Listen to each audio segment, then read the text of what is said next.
कौन है आप? मुझे आपसे भय लग रहा है।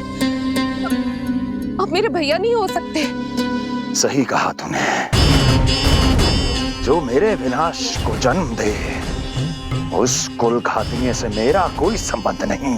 महाराज, रक्त के संबंध क्रोध की अग्नि में मत झुलसाइए।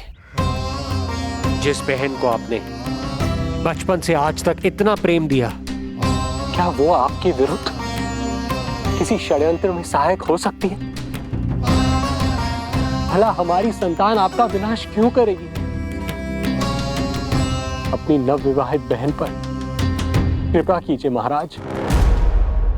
अपने पुरुषार्थ से आपने कितने असुरों को युद्ध में पराजित किया है। आज वो सब दरबारी बनकर आपकी सेवा करते हैं। ये महापराक्रमी कंस, यदि वो मायावी असुर आपको हानि नहीं पहुंचा पाए, तो ये आपकी बहन आपका क्या बिगाड़ सकती है? दया कीजिए महाराज, दया कीजिए। आप बीच में मत पड़िए कुंवर जी। सुना नहीं क्या? इसकी 8वीं संतान मेरा वध करेगी। जब मां ही नहीं बचेगी, तो 8वीं संतान के जन्म का तो प्रश्न ही नहीं उठता। यदि ऐसा है तो आप मुझे मार दीजिए। जब मैं ही जीवित नहीं रहूंगा, तो देवकी की संतान होने की संभावना ही समाप्त हो जाएगी। अपने बहनोई की हत्या का पाप मैं नहीं कर सकता। और बहन की हत्या का पाप कर सकते हैं?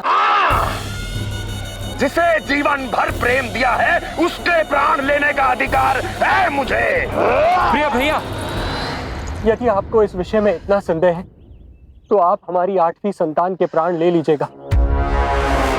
बल्कि 8वीं संतान ही क्यों, उसका जन्म होने तक हमारी सभी संतानों का वध आप स्वयं अपने हाथों से कर लीजिए। स्वामी!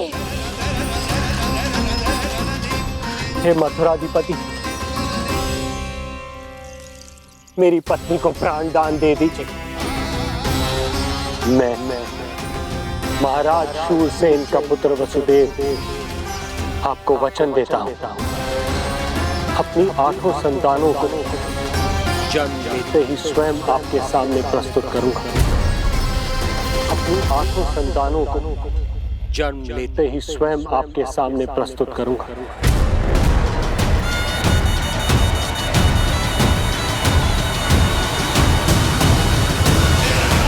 बधाई हो कुंवर जी। अपनी पत्नी के प्राण बचाने में आप सफल हुए, किंतु आपकी संतानें इतनी भाग्यशाली नहीं होंगी। वचन स्मरण रहे।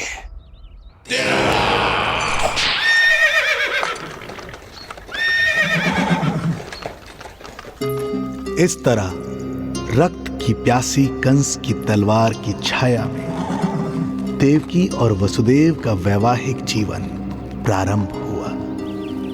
जब कंस की निर्ममता और वसुदेव के वचन का ये दुखद समाचार गोकुल पहुंचा, तो हे नारायण, अर्थात राजा वसुदेव यदि कंस के सामने गिड़गिड़ाते नहीं तो रानी देवकी के प्राण चले जाते। हाँ नंदराज, और अब वो दोनों कंस के महल में हैं, किंतु वो महल भी उनके लिए किसी बंदी गृह से कम नहीं है।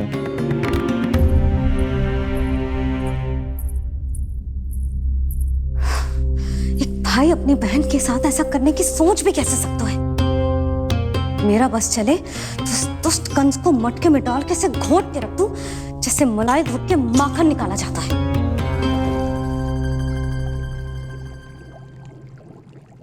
ना, माखन ना, जे कंस तो कीड़ा है।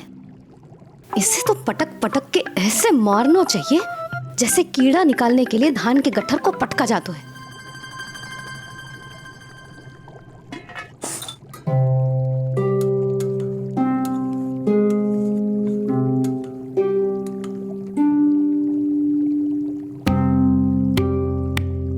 किंतु जब रोहिणी जिज्जी को पता चलेगा तो वो तो अपने आप को ही दोष देंगे, क्योंकि बालक ना होने के कारण उन्होंने ही वसुदेव जी को राजकुमारी देवकी के साथ दूसरा विवाह करने पर विवश किया था। हे ईश्वर, जिस सुख के लिए रोहिणी जिज्जी ने पत्नी जीवन का सबसे बड़ा त्याग किया था, जब उन्हें पता चलेगा कि वही सुख उस क्रूर कंस ने छीन के मटिया मेट कर दिया है, तो कितना कष्ट पहुंचेगा।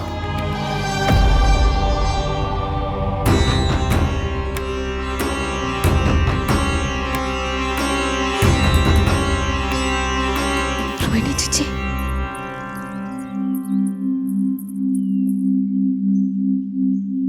गोप नरेश, कृपया मुझे अपने भैया के पास ले चलिए। संकट के समय मुझे उनके साथ होना चाहिए। किंतु भाभी, पता चलो है वसुदेव भैया और देवकी भाभी कंस के महल में कड़े पहरे में रखे गए। पति पत्नी एक दूसरे का संबल होते हैं। कंस का पहरा कितना भी कष्टदायक क्यों ना हो, इस समय उन्हें और बहन देवकी को मेरी आवश्यकता है।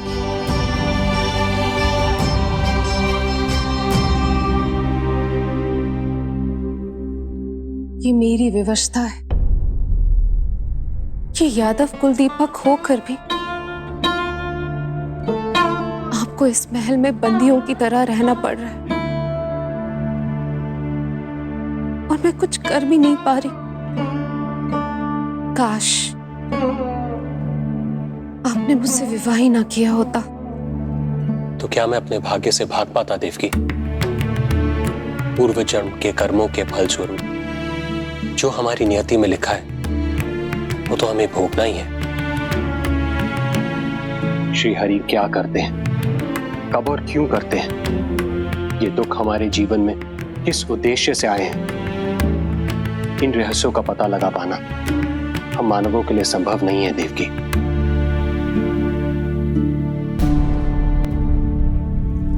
तो फिर चलिए यहां से भाग चलते हैं, कहीं ऐसे स्थान पर जहां भैया की छाया भी हम पर ना पड़ सके। नहीं प्रिय, कंस के गुप्तचरों की दृष्टि हम पर अवश्य होगी, और मैं ऐसा कोई कार्य नहीं कर सकता जिससे तुम्हारे जीवन पर कोई संकट आए। और मैंने उन्हें अपनी सभी संतानों को सौंपने का वचन भी दिया है।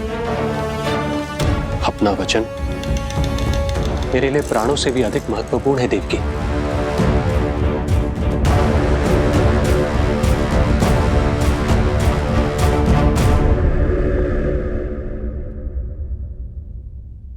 राजन, राजकुमारी, गोकुल से रानी रोहिणी और गोपराज नंद पधारे हैं।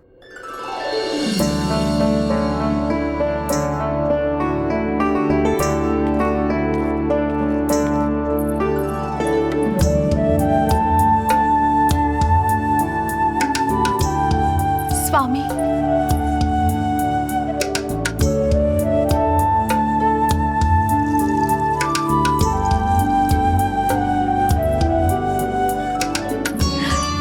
बहन, दीदी,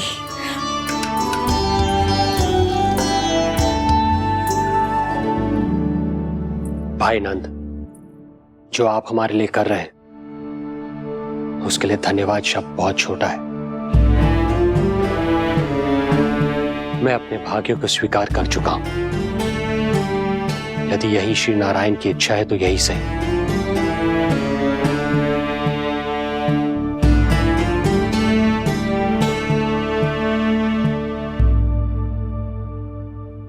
भाई नंद, इस समय मथुरा का वातावरण अनुकूल नहीं है, आपको जाना चाहिए।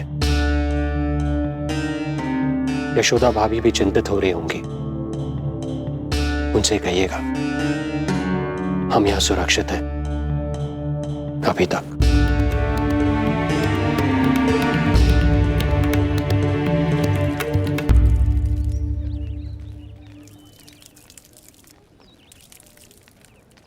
वसुदेव भैया का भाग्य पर भरोसा देख वे अपनी संतानों को कंस को अवश्य सौंपेंगे। हे ईश्वर, इतना कठोर वचन, जब इसे निभाने का कठिन समय आएगा तो कैसा अनुभव करेंगे वे? उनका हृदय तो चकनाचूर हो जाएगा।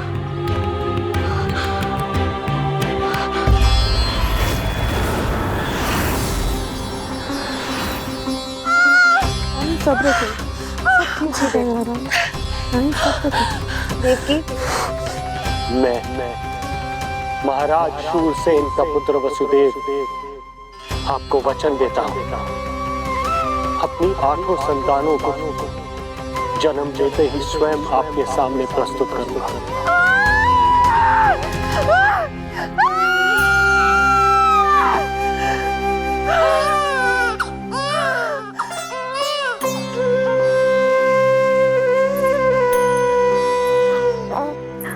बधाई हो स्वामी, आपको पुत्र रत्न प्राप्त हुआ है।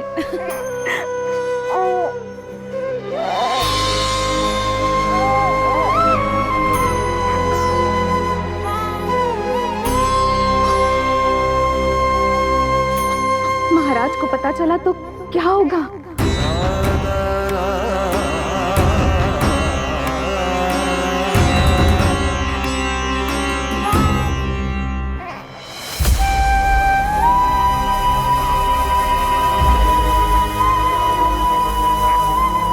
अपने पुत्र को इन हाथों में थामना। कितने वर्षों से इस पल की प्रतीक्षा कर रहा था मैं, और आज जब यह पल आया है, मेरी आंखों में दुख के आंसू हैं।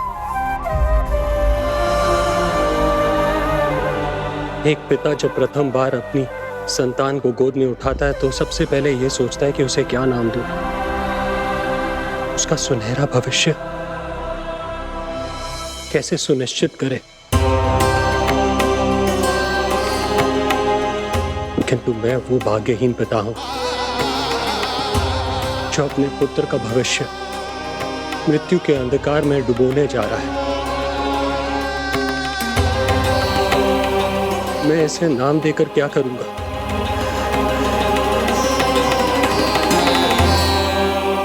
क्या आपके वचन का महत्व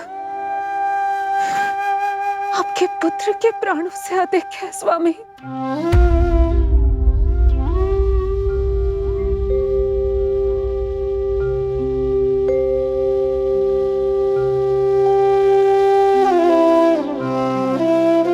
श्री नारायण का दूसरा नाम सत्य होता है देवकी।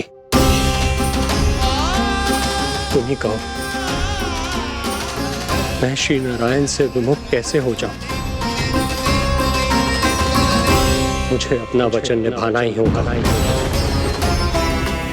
हृदय के टुकड़े टुकड़े क्यों ना हो जाए, मुझे इसे कंस तक ले जाना ही होगा।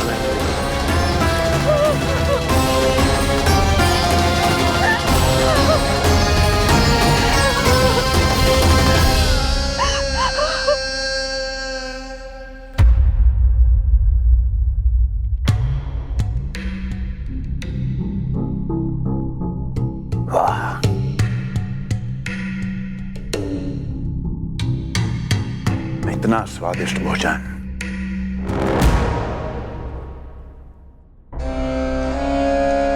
किसी विशेष इच्छा की पूर्ति के लिए मुझे सम्मोहित तो नहीं करना चाहती? मुझे पति के रूप में प्राप्त कर तो चुकी हो, अब प्राप्त करने को क्या क्या बचा है? प्राप्ति? मैं प्राप्ति नहीं, अस्थि हूं स्वामी। प्राप्ति तो छुई मुई बनकर वहां खड़ी है। आप सदैव अपने विषय में ही सोचते हैं, कभी मेरे ओर भी निहारा कीजिए, तभी तो मेरा नाम सही से स्मरण होगा आपको। मैं अपने विषय में ही सोचता हूं, तभी तो 10 दिशाओं में मेरे नाम का डंका बजता है, मेरे साम्राज्य का विस्तार होता है, तभी तो मेरा अस्तित्व है। अस्थि स्मरण रहे, तुम हो क्योंकि मैं हूं।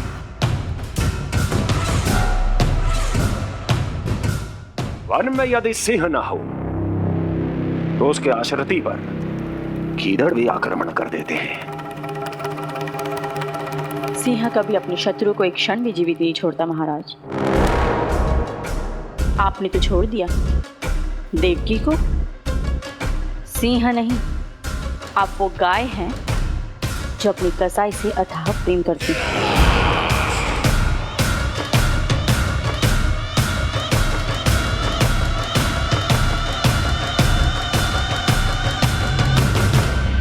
सभी संतानों को जन्म लेते ही मेरे पास लेकर आएगा, ये वचन दिया है वसुदेव ने मुझे। तो फिर आया क्यों नहीं महाराज? प्रथम शिशु का जन्म तो हो चुका है।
कुल के यादव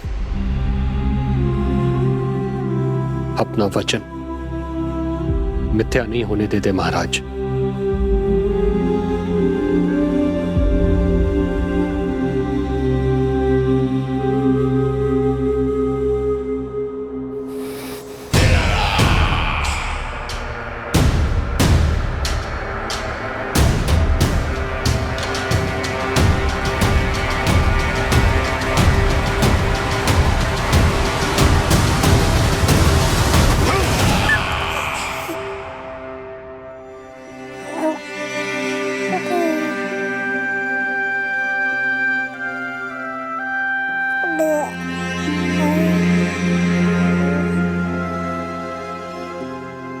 ये देवकी का पुत्र है, मेरी बहन जो मुझे प्रिय हुआ करती थी, उसका प्रथम पुत्र है ये, मेरा प्रथम भांजा।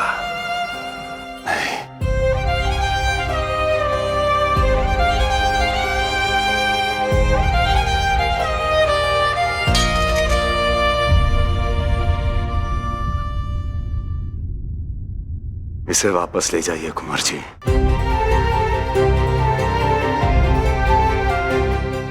देवकी की प्रथम संतान से मुझे कोई संकट नहीं।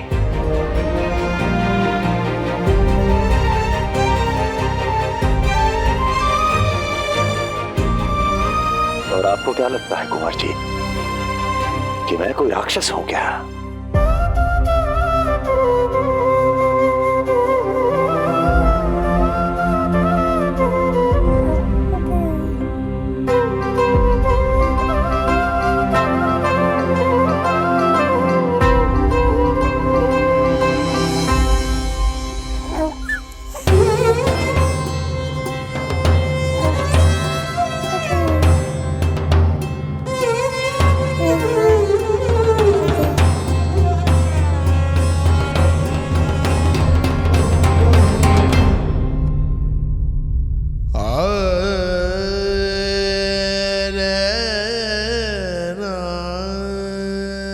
तो उसे अपनी गोद पे भी नहीं उठा पाई थी दीदी। उसका वो सुकुमार मुख मेरी स्मृति से जा ही नहीं रहा।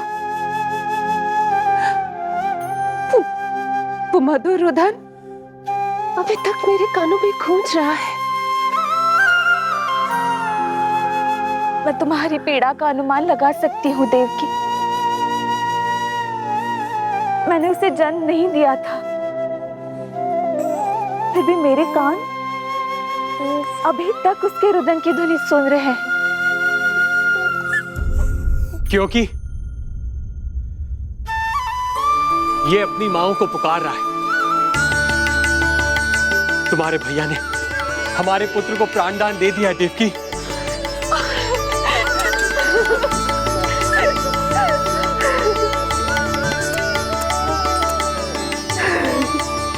स्वामी, अब अपने पुत्र का नामकरण कीजिए। इसे ऐसा नाम दीजिए कि इसका भविष्य यश और कीर्ति से परिपूर्ण हो। कीर्तिमान कीर्तिमान होगा इसका नाम।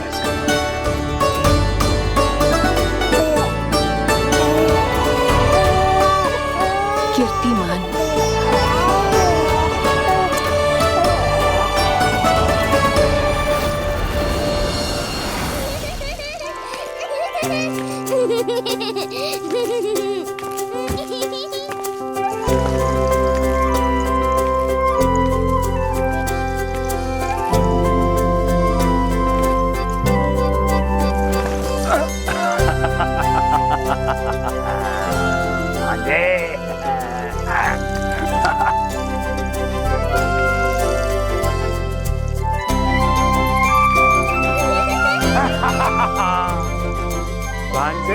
भांजे, मामा से बचना असंभव है।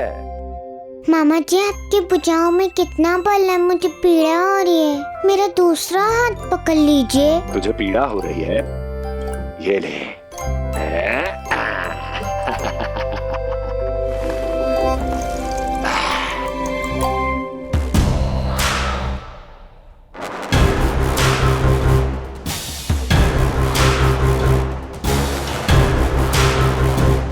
नारायण नारायण। मामा जी मूर्ख बन गए, मामा जी मूर्ख बन गए, मामा जी मूर्ख बन गए। इतना दुस्साहस। जा खेल। अब मामा जो है देवर्षि के साथ मंत्रणा करेंगे। जा खेल। क्योंकि अत्यंत महत्वपूर्ण ना हो तो देवर्षि हमारे द्वार पर आने का कष्ट नहीं उठाएंगे। कहिए देवर्षि, कैसे आना हुआ? मैं तो बस आपको ये अद्भुत कमल पुष्प भेंट करने आया था महाराज। इसे देखते ही मुझे आपका स्मरण हुआ था। मानो ये मुझे पुकार कर कह रहा हो, मुझे महाराज कंस के पास ले चलिए। इसमें तो कुछ भी विशेष नहीं है देवर्षि। इसमें 8 पंखुड़ियां हैं महाराज, और 8वीं पंखुड़ी सबसे विशेष है। यदि विश्वास न हो तो आप स्वयं गिनकर देख लीजिए। आप मेरा उपहास कर रहे हैं देवर्षि। आप गिनिए तो सही महाराज। 1 2 3 4 5 6 7 8। क्या आप निश्चित रूप से कह सकते हैं कि यही 8वीं पंखुड़ी है? विचार कीजिए महाराज। क्या आप बिना किसी शंका के कह सकते हैं कि कौन सी पंखुड़ी पहली है और कौन सी 8वीं? क्या आप पूर्ण विश्वास के साथ कह सकते हैं कि कौन प्रथम है और कौन अंतिम? फिर चाहे वो पंखुड़ी हो या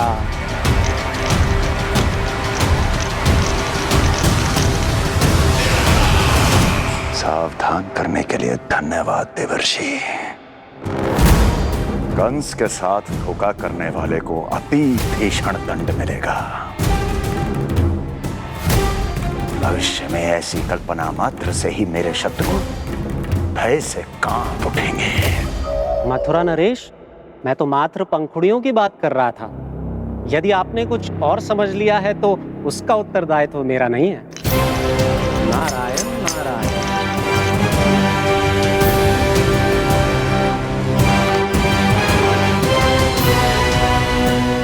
विचार कीजिए महाराज। क्या आप बिना किसी शंका के कह सकते हैं कि कौन सी पंखुड़ी पहली है और कौन सी आठवीं? क्या आप पूर्ण विश्वास के साथ कह सकते हैं कि कौन प्रथम है और कौन अंतिम? फिर चाहे वो पंखुड़ी हो या... मामा जी मोर बन गए, मामा जी मोर बन गए, मामा जी मोर बन गए, मामा जी मोर बन गए।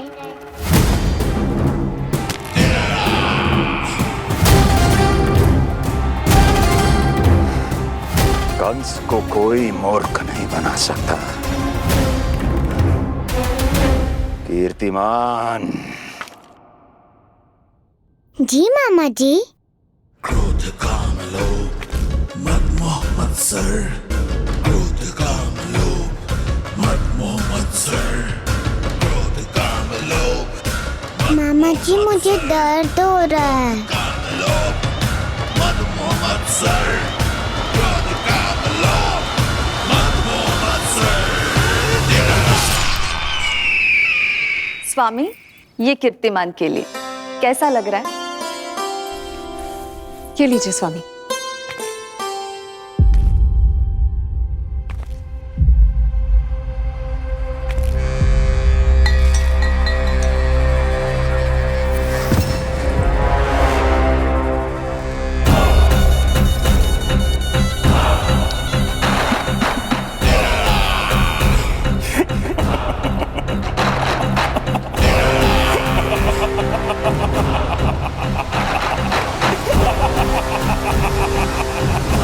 नेत्रों के सामने अपनी संतान की हत्या होते हुए देखना कितना पीड़ादायक रहा होगा ये दृश्य। किंतु प्रभु, यदि देवर्षि नारद कंस के हृदय में संदेह का बीज न बोते तो कंस ऐसा कभी नहीं करता। तो फिर उसे उकसाए ही क्यों देवर्षि ने? आप भूल गए देवराज, समस्त संसार में जो भी होता है मेरी इच्छा अनुसार ही होता है। यही प्रश्न नारद ने भी मुझसे पूछा था।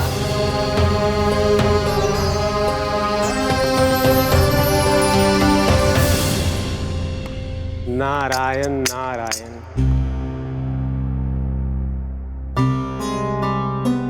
छोटे से बालक की इतनी निर्मम हत्या और माध्यम बना मैं। प्रभु, ये कैसी लीला है आपकी? अभी तो देवकी की 5 और संतानों की हत्या होना शेष है नारद। अब से कंस शिशुओं के जन्म लेते ही उनकी हत्या कर देगा। यदि जन्म के तुरंत बाद ही मृत्यु होनी है तो जन्म का लाभ ही क्या है प्रभु?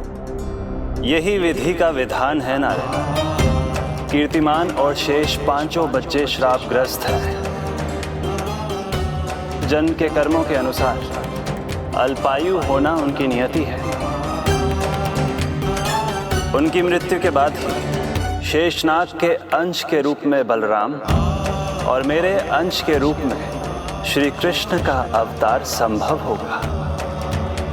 नारायण नारायण।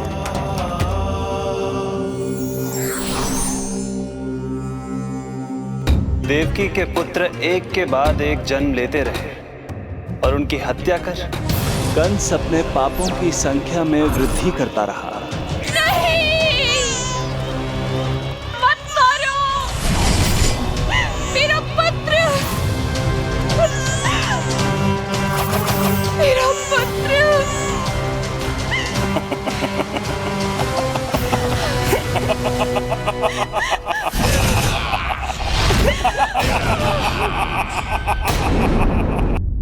अब उसकी क्रूरता की कथा ऐसे मोड़ पर आ पहुंची जहां से वापसी असंभव है, क्योंकि अभी अभी उसने देवकी के छठे पुत्र का वध कर दिया है। हे प्रभु, कितना दुर्दांत है ये कंस। किंतु एक ही जन्म में एक साथ 2 माताओं का पुत्र बनने में उसने आपकी सहायता कैसे की प्रभु? उसके भय ने उससे ये कार्य सहज ही करवा दिया देवराज।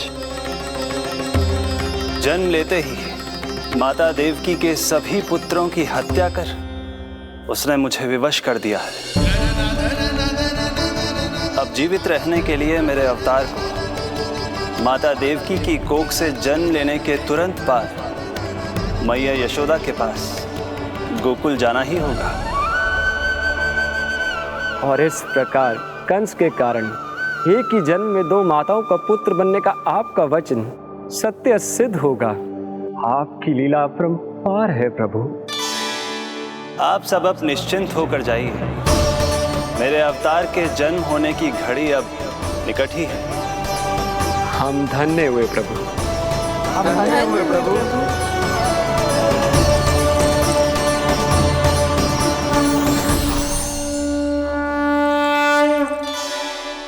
मुझे तो अभी से मैया यशोदा के साथ आपको खेलते हुए देखने की उत्सुकता हो रही है।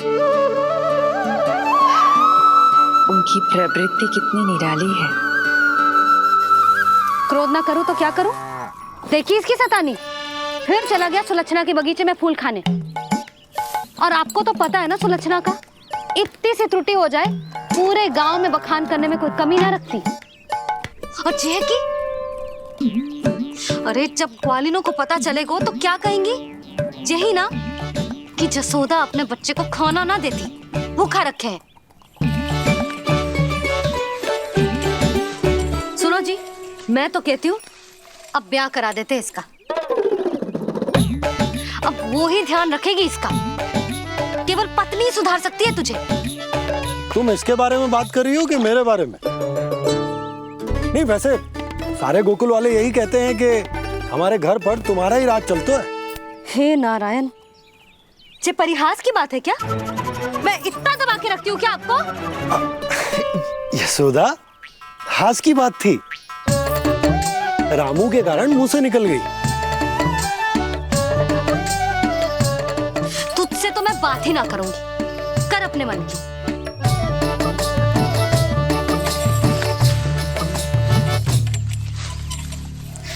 पता है तुझे कितना क्रोध आता है जब तू ऐसे बिना बताए घर से चला जाता है। प्रेम है जे मेरा, चिंता है मेरी। तुझे कुछ हो जाए तो अपना लल्ला माना है तुझे।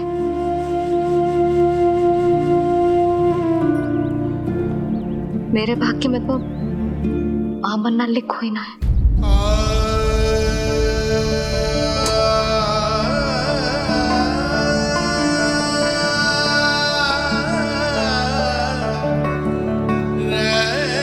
यशोदा,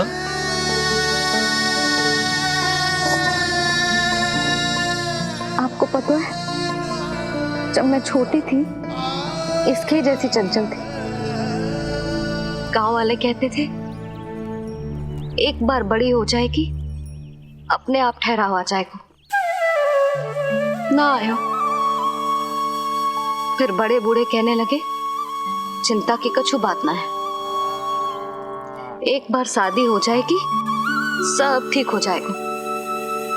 ना हुआ। फिर सबन ने कही एक बार बालक हो जाने दो, गोद भर जाएगी अपने आप परिपक्व हो जाएगी। पर गोद तो भरी ना मेरी। बालक तो हुआ ही ना। उस पर जब जे भी भाग जाता है तो मुझे रह रह के यही स्मरण होता है कि कमी मुझ में ही है। मैं ही किसी बात का ध्यान न रख पाती। संभव है यही कारण से नारायण ने बालक ना दियो मुझे। यदि देते तो बहुत बुरी मैया बनती मैं। यशोदा, क्या होगा तुम्हें? कहाँ की बात कहाँ लेकर जा रही हो तुम?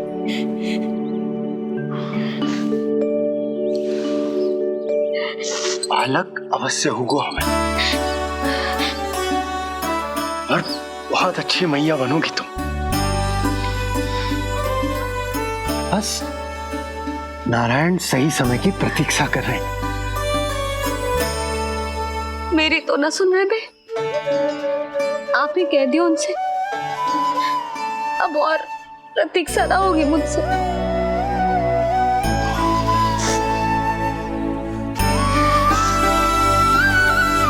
नहीं हो रही मैया। तो फिर मैया की इच्छा पूरी कीजिए प्रभु। जिस क्षण की प्रतीक्षा मुझे इतने वर्षों से थी, बस अब वो निकट है। किंतु प्रभु, आपको तो माता देवकी का 8वां पुत्र बनकर जन्म लेना है, तो फिर 7वां पुत्र? धीरज रखिए, धीरज। आपको तो ज्ञात ही है, मेरे यहां देर है, अंधेर नहीं। मैं यहाँ तुम दोनों पर आश्रित हूँ यशोदा। भोजन, सुरक्षा, परिवार का अपनापन सब कुछ दिया है तुमने मुझे, किंतु मेरा दुख मुझे एक क्षण भी चैन लेने नहीं देता। मेरे स्वामी और बहन देवकी कितने ही वर्षों से कंस की काल कोठरी में बंदी है। दिन रात नियति के शाप को सहन करने के अतिरिक्त और कोई उपाय नहीं है उनके पास। ऐसे में मैं सुख की सांस कैसे लूं? कीर्तिमान की हत्या के बाद मेरी सुरक्षा के लिए मेरे स्वामी ने मुझे यहाँ भिजवा दिया, चुपचाप। किंतु मेरा हृदय तो वही छूट गया यशोदा। इससे तो अच्छा होता कि मैं भी उसी कारागार में होती, मेरे स्वामी और बहन देवकी का दुख तो साझा कर पाती। अपनी 6 संतानों को कंस के हाथों मृत्यु के गोद में जाते देखा है उन्होंने। अब तो मुझे उस क्षण की कल्पना से भी डर लगने लगा है, जब देवकी अपने 7वें पुत्र को अपने गर्भ में धारण करेगी। भय से भविष्य नहीं टलता, होनी होकर ही रहती है। समय बीता और देवकी के गर्भ में 7वें पुत्र का आगमन हुआ। क्या इसका भी भविष्य वही होगा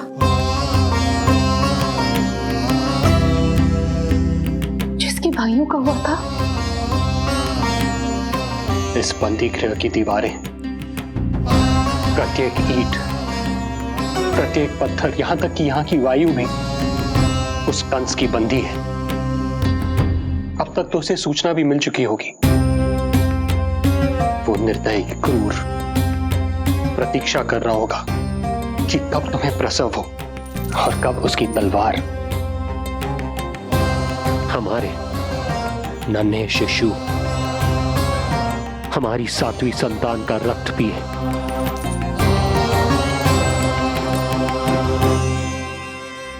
दुर्जन, तुम देवकी की कालकोठरी के बाहर स्वयं उपस्थित रहोगे, प्रत्येक पल 8वां प्रहर।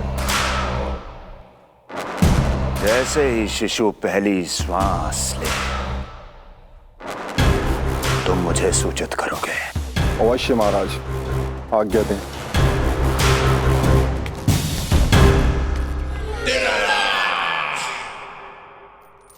कुछ कीजिए स्वामी, कुछ कीजिए। मैं नहीं चाहती कि ये अपनी प्रथम श्वास इस बंदी गृह में ले। देवकी, विवशता से मेरा कलेजा भी फटा जा रहा है, किंतु इस काल कोठरी में बंद मैं कर ही क्या सकता हूं? किंतु इस सृष्टि के पालनहार, जगत के नियंता श्री हरि तो कर सकते हैं, तो फिर क्यों नहीं करते वो कुछ ऐसा कि कम से कम मेरी इस संतान का अंत उतना दुखद ना हो जैसा अन्य संतानों का हुआ था। क्यों नहीं करते वो कुछ? हरे क्यों नहीं करते? बताइए ना स्वामी, क्यों नहीं करते वो? क्यों नहीं करते? जो देवी भविष्य में मेरी मां बनने वाली है, उनकी करुणा भरी पुकार को मैं व्यर्थ कैसे जाने दे सकता हूं? कंस के राक्षस तत्व के अंत के लिए ऐसी माया की आवश्यकता है जो मेरी लीलाओं को क्रियान्वित भी कर दे और उसे भनक भी ना पड़े। ऐसी क्षमता और माया किसके पास है प्रभु?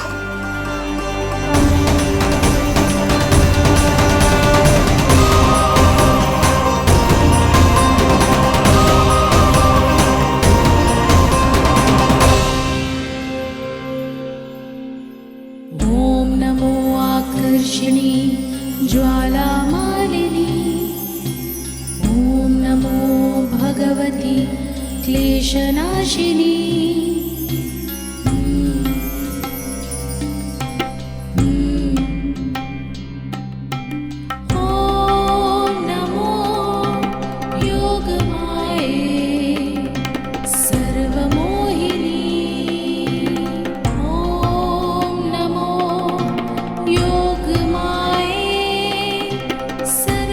आज्ञा दीजिए प्रभु।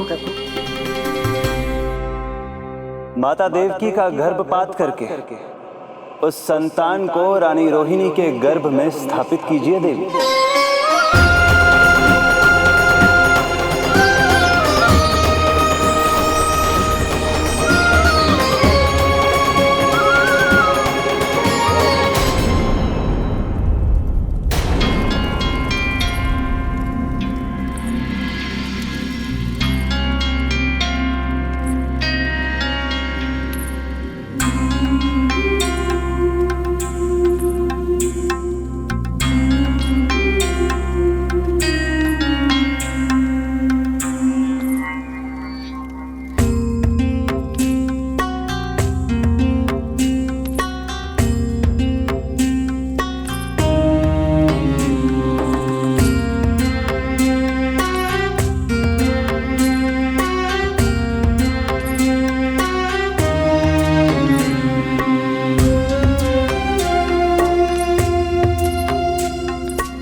योग माया ने अपना कार्य पूर्ण किया।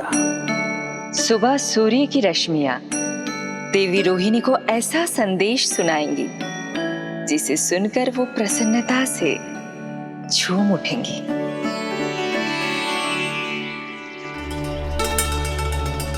यादव कुल के नए राजकुमार के आगमन पर बहुत बहुत शुभकामनाएं रानी।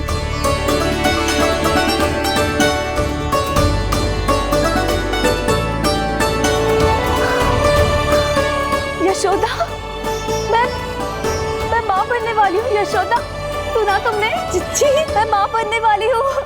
मैं माँ बनने वाली हूँ यशोदा। मैं अरे संभाल के जीजी चिकार कर रही हो। बधाई हो चिच्ची, बधाई हो, बहुत बहुत बधाई हो।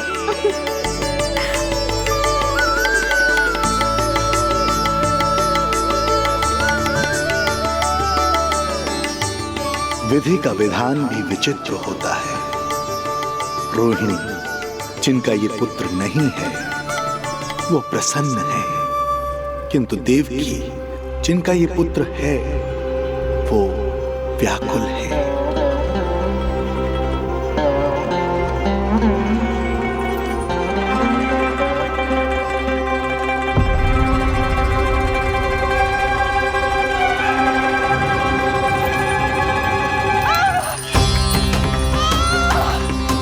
हुआ देवकी? तुम ठीक तो हो?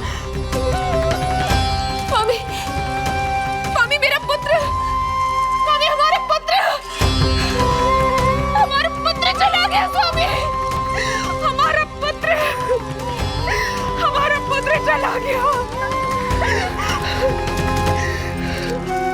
धीरज धरो देवकी, संभव है यही श्री हरि की इच्छा हो। किंतु मैंने उनसे ये तो नहीं मांगा था ना स्वामी।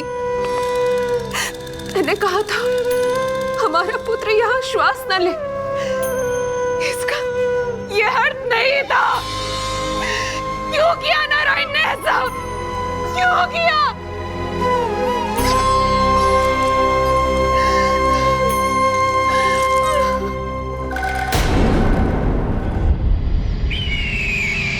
तो ये सत्य है महाराज, राजकुमारी देवकी का गर्भपात हो गया है। बच गया वो शिशु। किंतु यदि मेरे हाथों उसकी मृत्यु होती तो अधिक कष्ट होता उसे। सुख में समय पंख लगाकर उड़ता है। शीघ्र ही रोहिणी के प्रसव का दिन आ पहुंचा और उसने एक स्वस्थ और सुंदर बालक को जन्म दिया।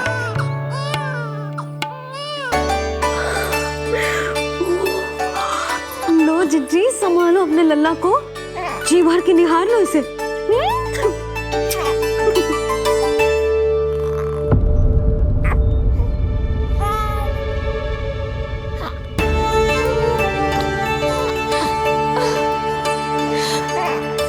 मेरा पुत्र राजकुमार।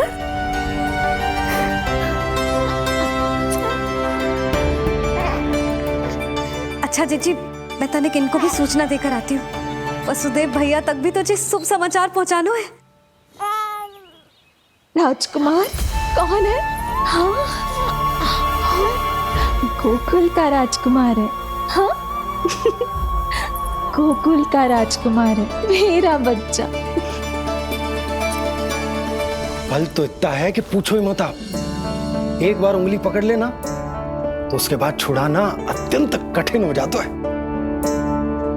और दृष्टि ऐसी कि एक बार में मन मोह ले।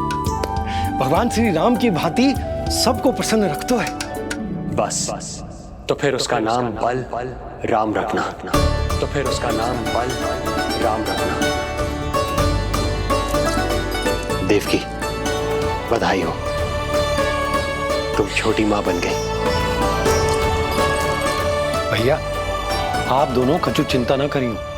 बलराम का लालन पालन मेरा उत्तरदायित्व है। उसे कछु कमी ना होने दूंगा मैं।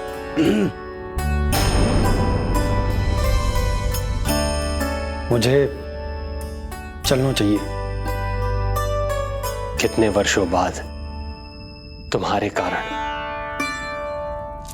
शुभ समाचार मिला है हमें। श्री नारायण हमेशा तुम पर कृपा बनाए रखे।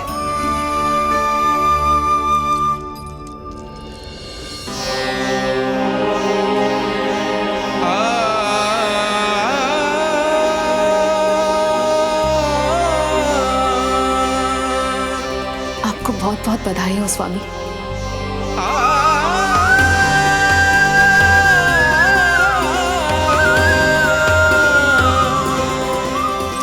देवकी, क्या हुआ?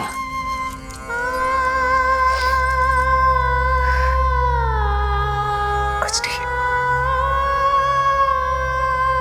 रोहिणी दीदी ने हमको वो सुख दे दिया जो मैं कभी ना दे सकी। उन्होंने आपको संतान दे दी, किंतु मैं देवकी,